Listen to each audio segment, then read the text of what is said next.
Praise the lord. హల్లెలూయా. మరి దేవునికి స్తోత్రాలు. మీకు అందరికీ నా వందనాలు.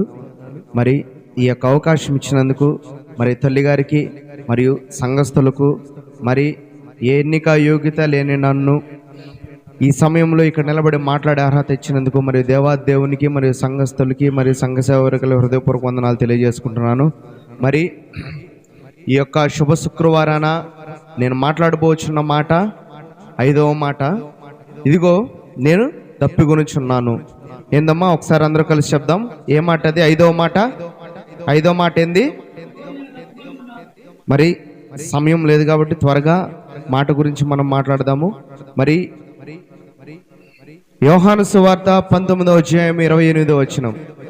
యోహాను సువార్త 19వ అధ్యాయము 28వ వచనం. అటు తర్వాత సమస్తమును అప్పటికి సమాప్తమైనది యేసు ఎరిగి లేఖనము నెరవేరునట్లు నేను దప్పిగొనుచున్నాను. ఏమన్నాడమ్మా?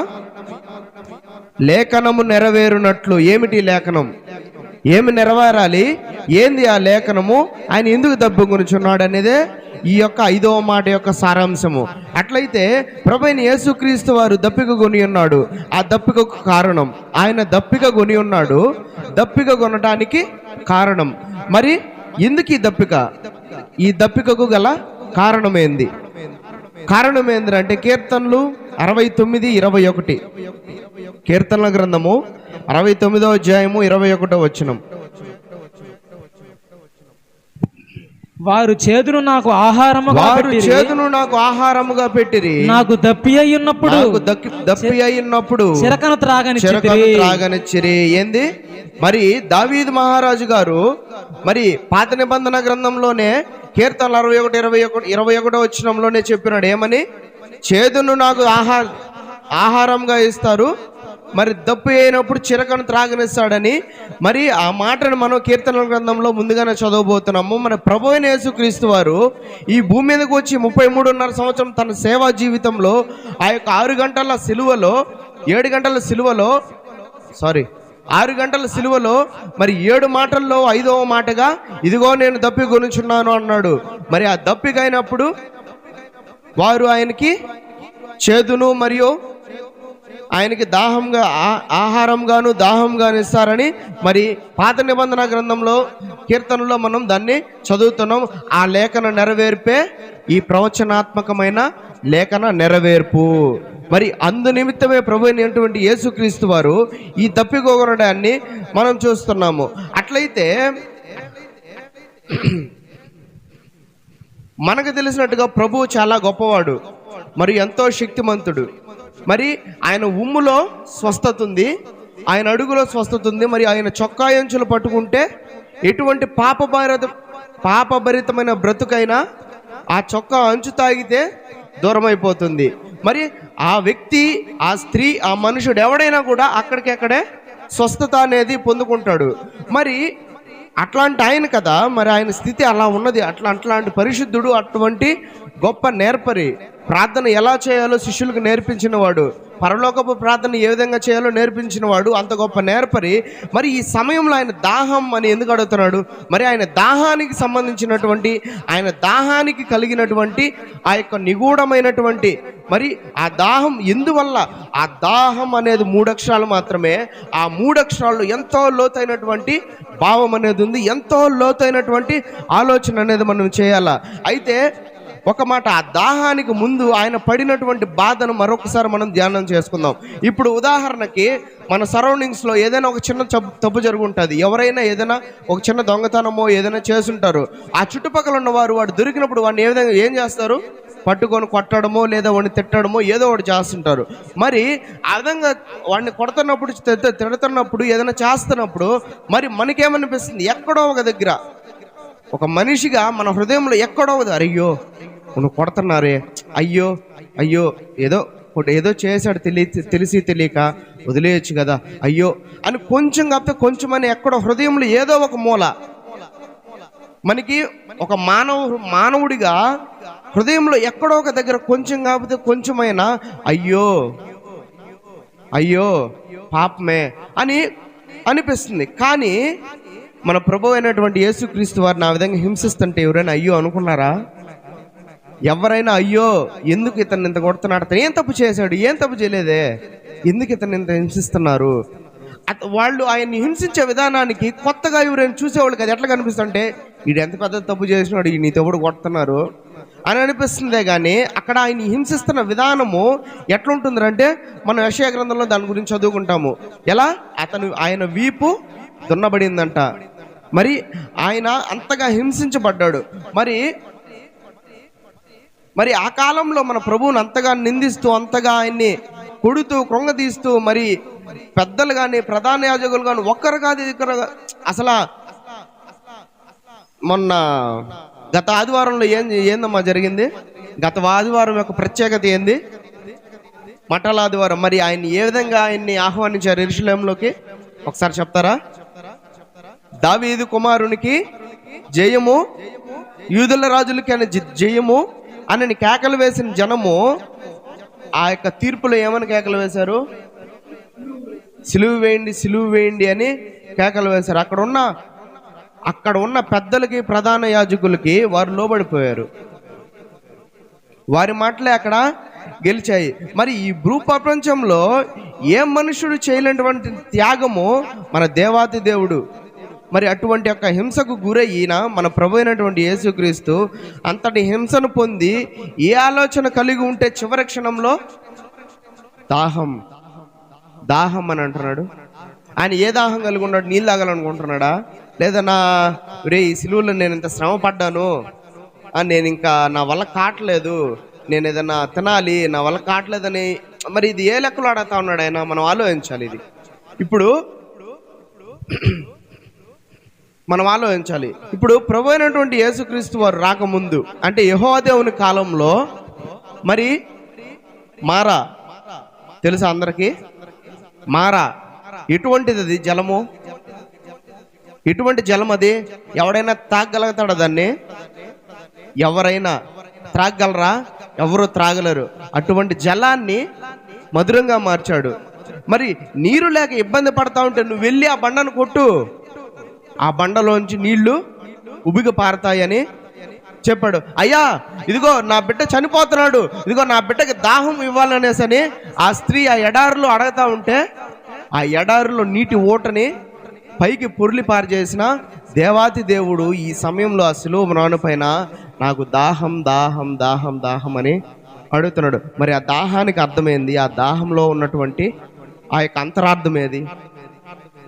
సరే, మన ప్రభు అయినటువంటి యేసుక్రీస్తు వారు ఉన్నప్పుడే ఒక స్త్రీ యొక్క దాహాన్ని తీర్చినట్టుగా మనము చూస్తా ఉన్నాము. మరి ఆ స్త్రీ ఎవరు? సమరయ స్త్రీ. ఆ సమరయ స్త్రీ అంటే ఎవరు?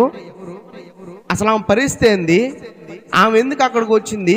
ప్రభు అయినటువంటి యేసుక్రీస్తు వారు ఆమెతో అక్కడ మాట్లాడాల్సినంత అవసరం ఆమెకి ఏమొచ్చింది? మరి శిష్యులు అక్కడ ఏం చేస్తున్నారు? శిష్యులు అప్పుడు ఎక్కడికి వెళ్ళారు? ఇప్పుడు ఇది మనం మాట్లాడుకుందాం. యోహాను సువార్త 4వ అధ్యాయము 4వ వచనం.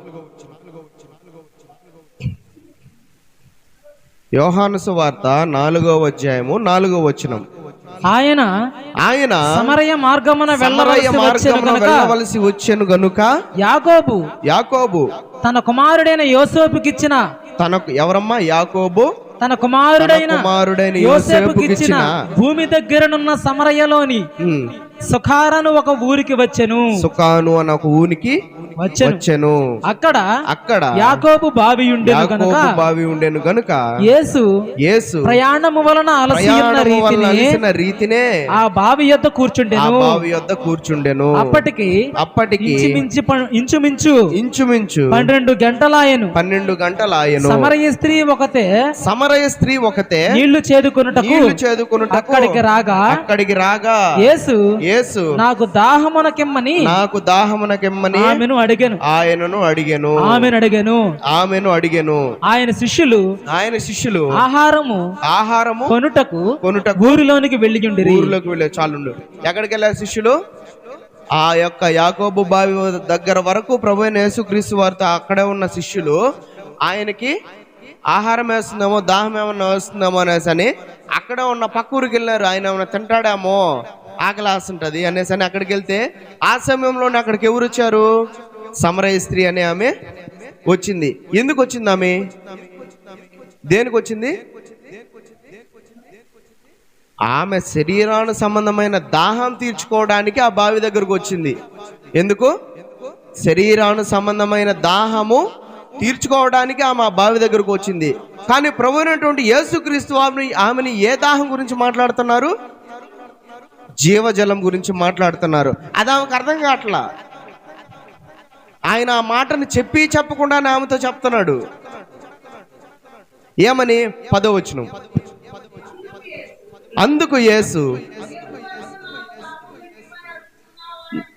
నీవు దేవుని వరమును నాకు దాహమునకెమ్మని అడుగుచున్న వాడెవడో అదియు ఎరిగి ఉంటే నీవు ఆయనను అడుగుదువు.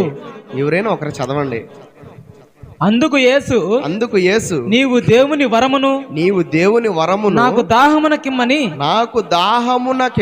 నిన్ను అడుగుచున్న వాడెవడు అదియు ఎరిగి ఉంటే నీవు ఆయనను అడుగుదువు. నీవు ఆయననే అడుగుదువు. ఆయన నీకు జీవజలం ఇచ్చునని ఆమెతో చెప్పెను. జీవజలం నీటి బుగ్గలు నీకు దయచేయును. ఏమడుగుతున్నాడు ఆయన? నువ్వు ఎవరిని అడుగుతున్నావు అది నీకు తెలుసుంటే నువ్వు డైరెక్ట్గా ఆయన్నే అడుగుతావు. అది నేనే అంటున్నాడు, కానీ ఆమెకు అది అర్థం కావట్లా. ఏంది? ఆయన అదే ఆయనే జీవజలాన్ని ఇచ్చే ఆయన. కానీ ఆమె నన్ను అడగాలి అనే ఒక రీతిలో ఆయన ఆమెకి ప్రశ్నలాగా, అదే జవాబులాగా ఆయన ఆమెకి ఎదురు మాట ఆమెను అడుగుతా ఉన్నాడు. మరి ఆమె అక్కడికి వచ్చినప్పుడు ఆమె ఆయన సంభాషిస్తుంది. ఏమని? ఆమె ఎవరు? ఫస్ట్ మనం ఆలోచించాల్సింది ఆమె ఎవరు? సమరయ స్త్రీ. ఆమె ఎందుకు అక్కడికి వచ్చింది? ఎందుకు? శరీరానికి సంబంధమైన దాహం తీర్చుకోవడానికి ఆమె అక్కడికి వచ్చింది. ప్రభువైనటువంటి యేసుక్రీస్తు వారు ఆమెకు ఎదురుపడి ఏమంటున్నాడు? నాకు దాహంగా ఉండదు, నాకు కొంచెం నీళ్ళు అని అంటే, దానికి ఆమె ఇంకో మాట అంటుంది. 9వ వచనము. ఆ సమరయ స్త్రీ యూదుడవైన నీవు సమరయ స్త్రీ అయిన నన్ను దాహమునకిమ్మని ఎలాగడుగుచున్నావు ఆయనతో చెప్పాను. చాలు. అంటే ఈ మాటకు అర్థమైంది. నేను సమరయ స్త్రీని, నువ్వు యూదుడువు, నీ కులం వేరు నా కులం వేరు, నువ్వు వేరు నేను వేరు, నన్ను ఎందుకు నువ్వు అడుగుతున్నావు? నేను నీకు నీళ్ళు ఇవ్వచ్చా? ఎందుకంటే మాకు ఇప్పుడు ఆరాధించుకునేదానికి మందిరమే లేదు. మేము ఆ వారే ఆడ ఒక కొండను చేసుకునేసి ఆ కొండపైకి వెళ్ళి దేవుణ్ణి ఆరాధిస్తున్నాము. ఇప్పుడు మేము నీకు నీళ్ళు ఇస్తే మాకు ఆ కొండ కూడా లేకుండా చేస్తారు ఆరాధించుకునేదానికి. నేను ఎందుకు నీళ్ళు ఇవ్వాలనా? నువ్వు ఎట్ట అడుగుతున్నావు ఆ మాట? నువ్వు యూదుడివే కదా, నీకు అడగడానికి ఆ నోరెట్ట వస్తుంది అన్న ఒక ఉద్దేశంతో ఆ స్త్రీ అక్కడ మాట్లాడుతున్నది. కానీ ప్రభువైనటువంటి యేసుక్రీస్తు వారు ఆమెను అడుగుతున్న మాట ఏంది? ఎవడు? అది ఆమె ఆలోచన, ఆమె పరమైన ఆలోచన ఏంది? నాకు దాహం వేస్తుంది, నాకు నీళ్ళు అనేసని యేసుక్రీస్తు వారు అడిగితే ఆమె, నువ్వు యూదుడివి, నీకు నేను ఎందుకు ఇవ్వాలి నీళ్లు? మా పరిస్థితి బాగాలా. ఎందుకు బాగాలేదు? సమరయ స్త్రీ పరిస్థితి. సమరయ స్త్రీ ఎవరు? ఆమె ఎందుకు అక్కడికి వచ్చింది? యూదులు కనిపిస్తే ఆమె ఎందుకు ఆ మాట అనాల్సి వచ్చిందంటే, నాట్ సెంచరీ అంటే దగ్గర ఆది కాండ కాలము, మోషే గారి కాలంలో మరి అక్కడ జరిగిన కొన్ని గొడవల పరంగా, కొన్ని ఇబ్బందుల పరంగా 10 గోత్రములుగా 10-20 గోత్రములుగా విడిపోవడం జరిగింది. ఆ విడిపోయిన వారిలో పక్కకు తరిమివేయబడ్డవారు, వారికి అర్హత లేదు, దేవుని మందిరంలోకి వచ్చి ఆరాధించుకునే అర్హత లేదు, మీకు ఈ దేవుడు కాదనేసి ఆ కాలంలో కొన్ని దూడల్ని తయారు చేసి వీళ్ళనే నమ్మాలి అనే అటువంటి ఆచారంలో నుంచి వచ్చిన వారే ఈ సమరయులు. అయితే ఈ సమరయులకి ఆనాటి కాలంలో యూదులతో కూడా దేవాలయంలోకి వెళ్ళి ఆరాధించేటువంటి అధికారం లేదు. మరి వారు అక్కడికి వెళ్ళి వారిని దేవుణ్ణి మనస్ఫూర్తిగా ఆ గ్రామంలో సంచరించేదానికి అర్హత లేదు. మరి ఆ విధంగా ఉన్నటువంటి ఆ స్త్రీలు, మరి ఆ సమరయులు, మరి ప్రభు అయినటువంటి యేసుక్రీస్తు వారు వచ్చినప్పుడు, అందుకని ప్రభు అయినటువంటి యేసుక్రీస్తుని ఏమని అడతారు? యేసుక్రీస్తు ఎవరు? యూదుడే. ఈ కాలంలో మనము వాడు రెడ్డి అనడానికి, వీడు మాల అనడానికి, వారి బిహేవియర్, వారి వస్త్రధారణ అనేది మనము గమనిస్తాము.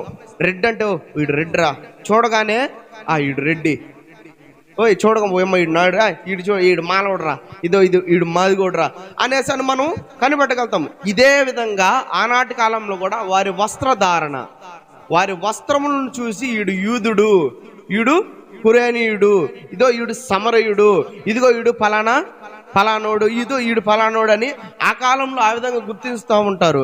మరి సమరయ స్త్రీ కూడా ప్రభువైనటువంటి యేసుక్రీస్తు గారు వస్త్రధారణను చూచి ఈయన యూదుడు అనేసని ఆయనకి నీళ్లు ఇవ్వడానికి ఆమె నిరాకరించినట్టుగా మనము ఆమెని చూస్తూ ఉన్నాము. మరి ఆ విధంగా ఉన్నటువంటి ఆ స్త్రీని ప్రభువైనటువంటి యేసుక్రీస్తు వారు మరి ఆయనతో ఆమెతో చెప్తున్నాడు, నీ స్థితి ఎట్లా ఉంది, నీ పరిస్థితి ఎట్లా ఉంది, నీకెంతమంది మొగుళ్ళు ఉన్నారు, నువ్వు ఇంతమందిని వివాహం చేసుకొని ఉన్నావు, నీకు ఎంతమంది పిల్లలు ఉన్నారు అని అంటే ఆమె అది చూసి షాక్ అవుతుంది.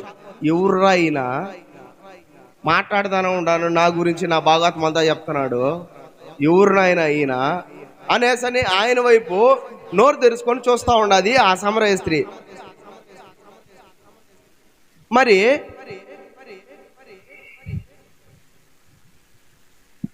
ఆ విధంగా ప్రభువైనటువంటి యేసుక్రీస్తు గారు ఆమె గత జీవిత చరిత్ర అంతా ఆమెకి వివరిస్తూ ఉంటే ఆమె నోరెళ్ళ పెట్టుకొని చూస్తూ ఉండదు. ఎవరినైనా నువ్వు, యా నుంచి వచ్చినావు నువ్వు, వాళ్ళు ఎవరో మిస్ అయ్యా, ఎవరు వస్తానని చెప్తున్నారు, అది నువ్వేనా కొమ్మదీసి చెప్పండి, అది మీరేనా అని ఆయన వైపు అలా, ఈయనేనా ఈయన కాదా, ఒకవేళ ఈయనేనా ఏమో అడగదాము, ఆ జీవజలం మీద నేనే తీసుకుందాము అనేసని ఆమెని అడగతా ఉన్నది. అప్పుడు ప్రభువైనటువంటి యేసుక్రీస్తు వారు ఒక మాట అంటున్నాడు, ఇదిగో 13వ వచనము, 13వ వచనము. అందుకు యేసు ఈ నీళ్లు త్రాగు ప్రతి వాడును, ఏమంటున్నాడు, ఈ నీళ్లు త్రాగు ప్రతి వాడును, ఈ నీళ్లు త్రాగు ఏది, ఆ యాకోబు బావిలో నీళ్లు త్రాగు ప్రతి వాడు మరలా దప్పిగొనును, నేనిచ్చి నీళ్లు త్రాగు వాడు ఎన్నడును దప్పిగొనడు, నేను వానికిచ్చి నీళ్లు నిత్య జీవమునకై వానిలో ఊరెడి నీటి బుగ్గగా ఉండునని ఆమెతో చెప్పెను. ఆ స్త్రీ ఆయనను చూచి ఆ మాటకి ఆమె షాక్ అయిపోయింది. ఈయనంది నీళ్ళు అంటున్నాడు, నిత్య జీవం అంటున్నాడు, ఏదేదో మాట్లాడుతున్నాడు, అమ్మదేసి ఈయనేమో మెస్సయ్యా, ఈయనే మెస్సయ్యా అర్థమైపోతున్నది. ఈయన వైఖరి, ఈయన మాట్లాడే విధానం చూస్తూ ఉంటే అర్థమైపోతున్నది. అయితే మరి ఆయన దగ్గర నిత్య జీవమునకు ఊరెడి నీటి బుగ్గలు ఉన్నాయి కదా, మరి ఆ సిలువలో ఆయన దాహం ఆయన తీర్చుకోలేడా? ఇప్పుడు ఎడారిలో నీరు ఉబ్బకోవడం మనం ఎక్కడైనా చూసున్నామా? ఎడారిలో నీరు ఉబ్బకడం అనేది, మరి ఎడారిలో నీళ్లు ఉబ్బికాయి, బండలోంచి నీళ్లు రావడం మనం ఎక్కడైనా చూసామా? చూడలా. మరి బండలోంచి నీళ్లు వచ్చాయి, చేదైన నీరు మధురంగా మారడం మనం చూడలా, నీళ్లు మధురంగా మారినాయి. మరి ఇంత ప్రభావంగా ఉన్నది కదా, మరి ఆ సిలువలో ఏ దాహం గురించి ఆయన అడుగుతున్నాడు? మరి ఏ దాహం గురించి ఆయన ఆ సిలువలో మాట్లాడుతున్నారు? మరి అలాంటి నీరు, అలాంటి జీవజలము ఆయన దగ్గర ఉన్నప్పుడు మరి ఎందుకు, మరి సమస్త సృష్టికి కారకుడు, మరి నీటికి కారకుడు, ఒక్క మాటతో సమస్త సృష్టిని ఏర్పాటు చేసి పనిచేసి ఇంత స్థాయికి తీసుకొచ్చిన దేవాది దేవుడు ఈ సమయంలో నీరు నాకు దాహం అని అడుగుతున్నాడు. మరి ఆ దాహం ఏంది? మరి దాహంకు ఉన్నటువంటి ఆ యొక్క అంతరార్థం ఏంటంటే, ప్రియమైన సంఘస్థులారా, ఇదిగో ఆ దాహం ఏంటంటే యోహాను సువార్త 4:28-34. ఆ స్త్రీ తన కొండ విడిచిపెట్టి, ఒక సెకండ్ ఉండు.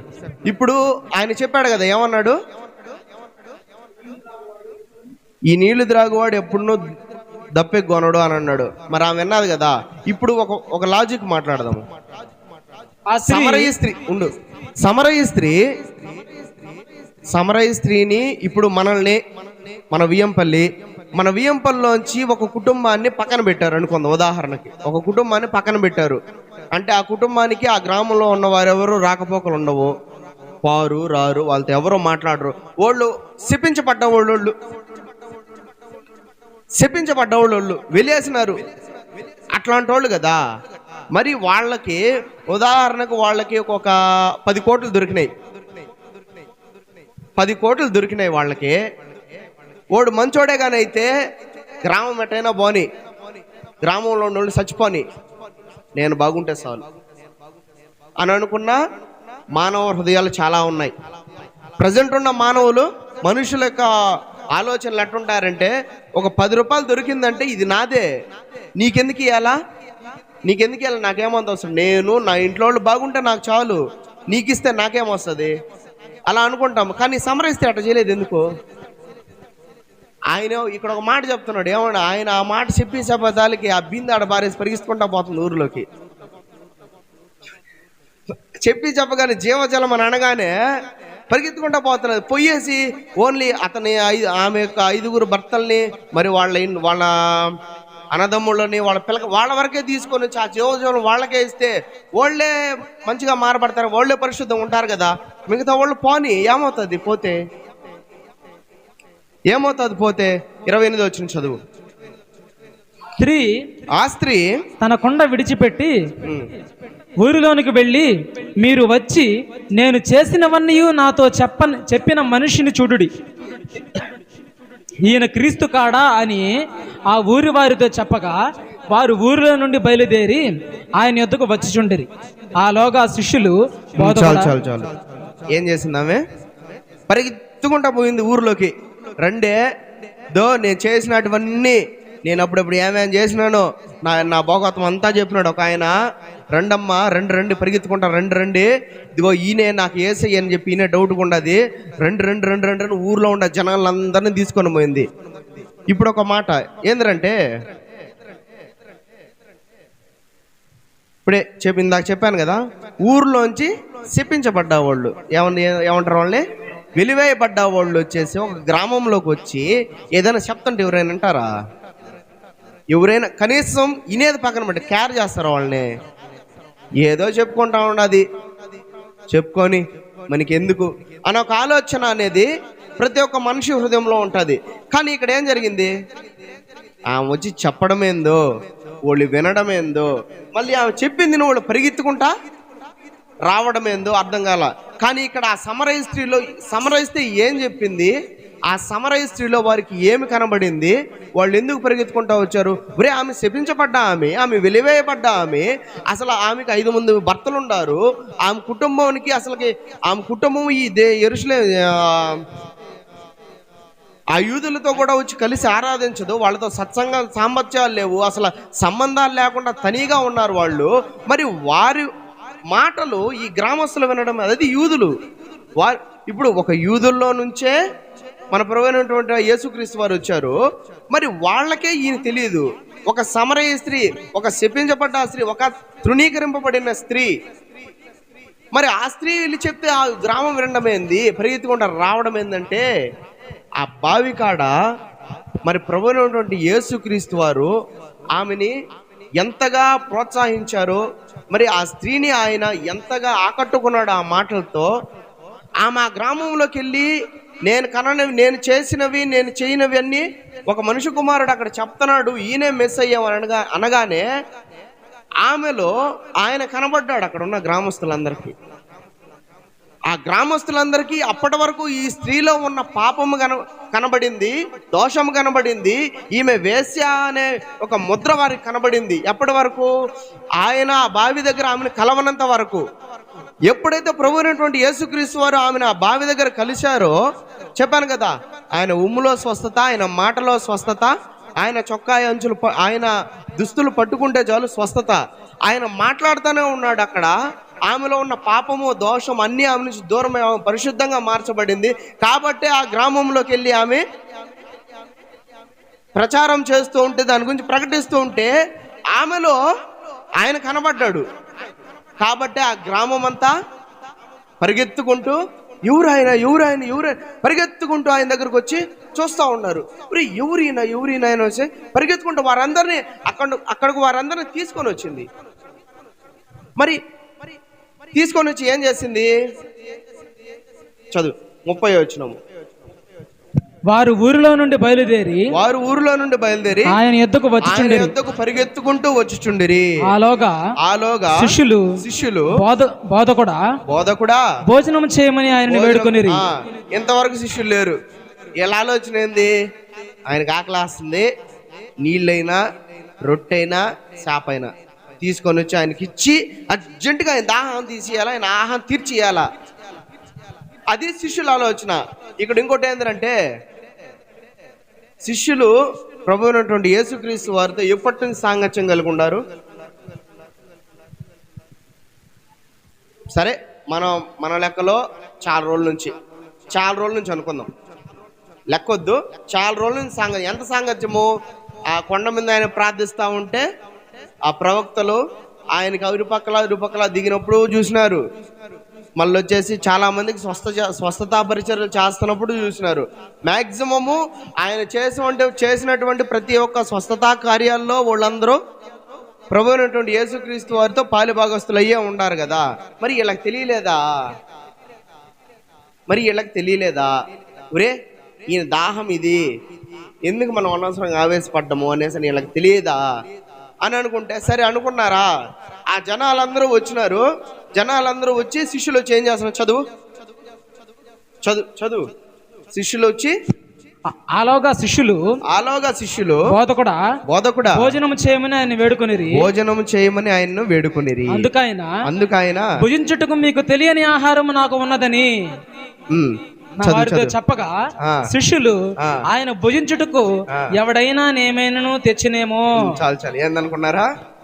అక్కడికి అంతమంది జనాలు వచ్చినారు కదా, మనం తెచ్చే గ్యాప్ లో ఇంకెవరైనా ఏదైనా తీసుకొని వచ్చి వాళ్ళు పెట్టేసి ఉంటారులే, తినేసి ఉంటాడు అని వాళ్ళు భ్రమ.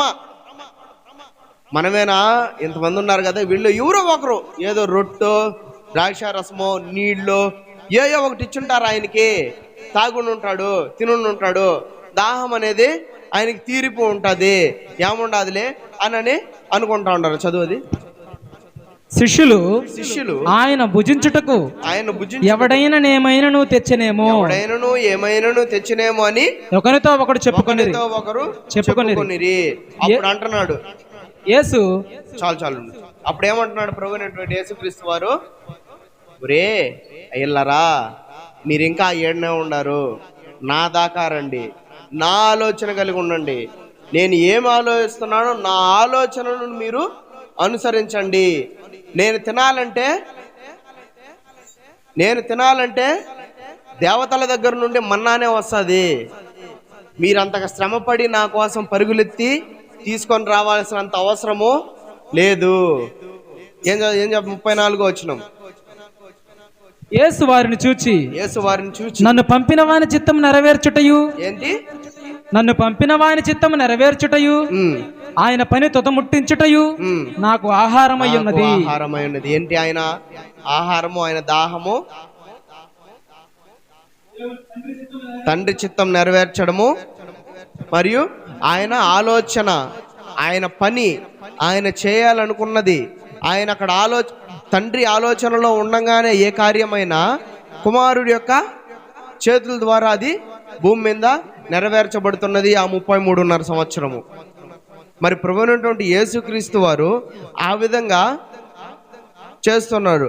మరి ఆ స్త్రీ ఏం చేసింది? మరి ఆ జీవాన్ని ఆ గ్రామం అంతటా పంచాలన్న ఆశ, ఆ కోరిక ఆమెలోనే ఉన్నది. ఈ యొక్క కార్యానికి ఆమె ఎన్నుకోదగింది. మరి ఇప్పుడు ఇంకెవరికైనా వెళ్ళి ఆ నీటి గురించి చెప్తే ఎవరైనా వారి స్వార్థానికి వాడుకుంటారేమో. ఈ యొక్క గ్రామానికి, ఈ యొక్క విధికి విధానానికి మధ్యలో నిలబడింది ఎవరు? ప్రభువైనటువంటి యేసుక్రీస్తు వారు. అక్కడ ఇంకొక మాట చెప్తున్నాడు, ఏమిటంటే,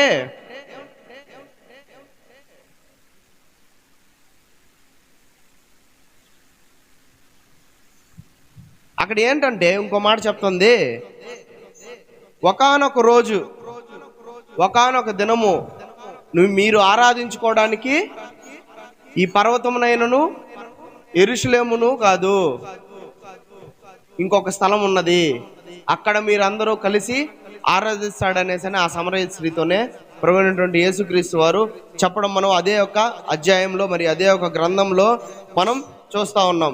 మరి అయితే దేవుని యొక్క దాహం ఏమై ఉన్నదంటే, చివరగా ప్రియమైన సంఘస్థులారా, మరి ఆత్మలను రక్షించడానికి మనం చేయుచున్నటువంటి ఈ యొక్క పనే మరి ఆయన దాహము. నీ శక్తి లోపం లేకుండా మరి ఆయన పరిచర్యలో కొనసాగడమే మనం ఆయనకి అందిస్తున్నటువంటి, మరి మనం ఆయనకు తీరుస్తున్నటువంటి దాహం. మరి ఏ స్వార్థం లేకుండా నీ సంఘాన్ని, నీ ఆత్మీయులను బాధించకుండా ఉండడమే మరి దేవునికి మనం చేస్తున్నటువంటి ఈ యొక్క దాహం. మరి ఆ దాహ నిమిత్తమే ప్రభువైనటువంటి యేసుక్రీస్తు వారు ఆ సిలువలో దాహం అని అడిగారు. అయితే చివరగా ప్రకటన గ్రంథము 21వ అధ్యాయం 6వ వచనము. ప్రకటన గ్రంథము 21వ అధ్యాయము 6వ వచనము. మరియు ఆయన నాతో ఇట్లనెను, నేనే అల్ఫయు ఓమేగయు, అనగా ఆదియు అంతమునై ఉన్నవాడను నేను. దప్పికగొనువానికి జీవజలముల బుగ్గలోని జలమును నేను ఉచితముగా అనుగ్రహింతును. ఏమంటున్నాడు? జీవజలములోని బుగ్గలు ఉచితంగా, ఇప్పుడు ఉచితముగా ఆయన ఆ సమరయులకు మరియు ఆ సమరయ స్త్రీ ద్వారా మరి అక్కడ ఉన్నటువంటి కొన్ని గ్రామాలకు ఆ యొక్క జీవజలం అనేది పంపడం జరిగింది. మరి ప్రేమతో నా దేవాతి దేవుడు ఈ యొక్క జీవజలాన్ని నీపైన మనపైన కురిపిస్తున్నాడు. మరి అయితే ప్రభువైనటువంటి యేసుక్రీస్తు వారు ఎంత దాహం లేకపోతే ఆ సిలువ మరణం పైన దాహం అని అడిగాడో, మరి ఆ దాహానికి అర్థము మరియు పరమార్థము మనము చూసాము. మరి నువ్వు ఎంత కోపం చూపించినా, ఇదిగో ఎన్నో తప్పుల ద్వారా ఎన్నో అపవాది మన పట్ల చేసిన తంత్రములకు లొంగిపోయి మరి ప్రభువైనటువంటి యేసుక్రీస్తు వారికి, దేవాతి దేవునికి మనం దూరం అవుతున్నా మన మీద కోపించకుండా ప్రేమను మాత్రమే కురిపిస్తూ ఉన్నాడు మన ప్రేమామూర్తి. ఆ ప్రేమే, మరియు ఆ ప్రేమ ఎంతో పవిత్రమైనది, ప్రేమ ఎంతో గాఢమైనది. గాయపరచబడుతుందే కానీ గాయం మాత్రం ఎన్నటికీ చేయదు. ఆ ప్రేమ మన కోసం కన్నీరు కారుస్తుందే కానీ కన్నీరు మాత్రము పెట్టించదు. ప్రేమ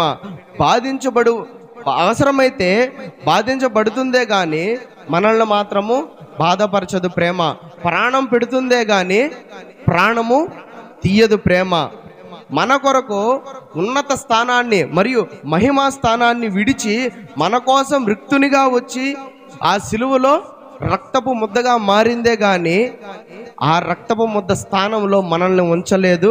ప్రేమ ఇదే నా యేసు ప్రేమ, ఇదే నా యేసయ్య కోరుకున్నటువంటి దాహం.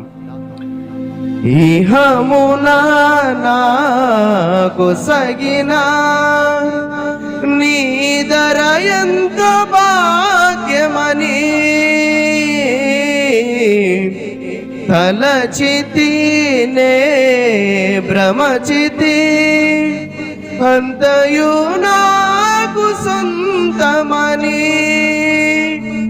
ఆశతో నేను పరుగెడితీలలో చెలిమికై ప్రతి హృదయం స్వార్థమయే ప్రేమను ప్రేమగా చూపే మనసొకటి కలిగిన ఒక ప్రేమైన కానరాదే. నీవే ఆశ, నీవే శ్వాస, నీవే ధ్యాస యేసయ్యా, నీవే ప్రాణం, నీవే ధ్యానం, నీవే గానం. నేస్తమా తలచుదునే నాపై కురిసిన నీ మధుర ప్రేమను తలచుదునే, నాపై కురిసిన నీ మధుర ప్రేమను నీ రూపులోనే నన్ను చేరదీసితివే. నీ చేతితోనే నీ మహిమ కొరకే నన్ను సృజించితివే. నీవే ఆశ, నీవే శ్వాస, నీవే ధ్యాస నేస్తమా. ఇదే నా యేసయ్య ప్రేమ, మరి ఇదే నా దేవాతి దేవుడు ఆ సిలువలో చివరిగా కోరుతున్నటువంటి దాహం. మరి ఈ మాటలను నాకు ఇక్కడ మీతో పంచుకోవడానికి ఇచ్చినటువంటి ఈ భాగ్యాన్ని బట్టి దేవునికి స్తోత్రాలు. అదేవిధంగా సంఘ సేవకురాలు హృదయపూర్వక వందనాలు. మరి ఇక్కడ కూర్చొని వినటానికి ఇంత ఆసక్తి చూపించినందుకు మరి సంఘస్థులకు హృదయపూర్వక వందనాలు తెలియజేసుకుంటున్నాను. దేవుడి మాటలు దీవించును గాక. ఆమేన్.